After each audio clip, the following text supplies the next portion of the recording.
Hello YouTube viewership, it is your friendly neighborhood LPL financial advisor Mike Campagna.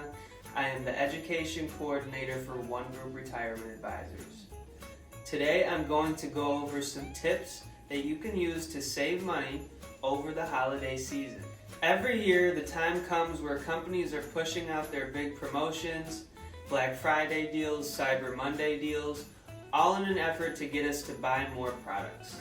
Around this time, many people are buying gifts for their loved ones or stuff for personal use that they were waiting to get at a discount. Even if you plan for some extra spending in your November and December budget, it's easy to lose track of your expenses around this time of year. So here are a few ways you can mitigate the effects of holiday spending. First, how might you be able to buy something without spending any more money? Well, consider using credit card points to make purchases. Many credit card companies reward their users every time they spend money or for referring a friend, among other things.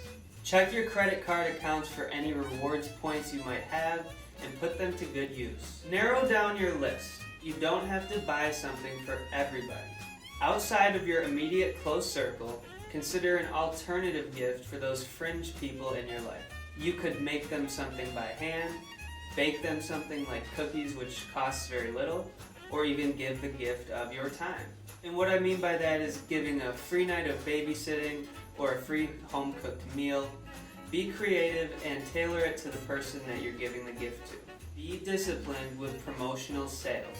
Buy one, get one free, or half off, is only a good deal if you were looking to get that product in the first place. Not to mention, if you're shopping and you see that something is 50% off, you immediately think of how good of a deal that is. But if it's a $600 product marked down to $300, $300 still may be a lot of money to spend.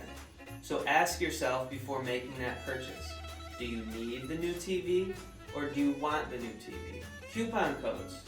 You may have coupon codes sent to you in the mail if you signed up for certain companies' mailing lists or have a credit card with that company. Be sure to use those if you have them, and even if they're expired, some places will still honor the coupons. This is big for online shopping as well, because you can search the web for coupon codes that apply to whatever store it is that you're currently shopping at. You'd be surprised what there is if you actually look.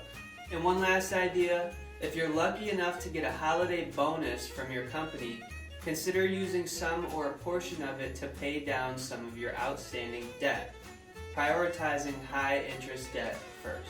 Money might be especially tight this holiday season given the circumstances in 2020 so far, so I hope you could find use out of at least one of these tips. Above all else, I wish you good health and a happy holiday season.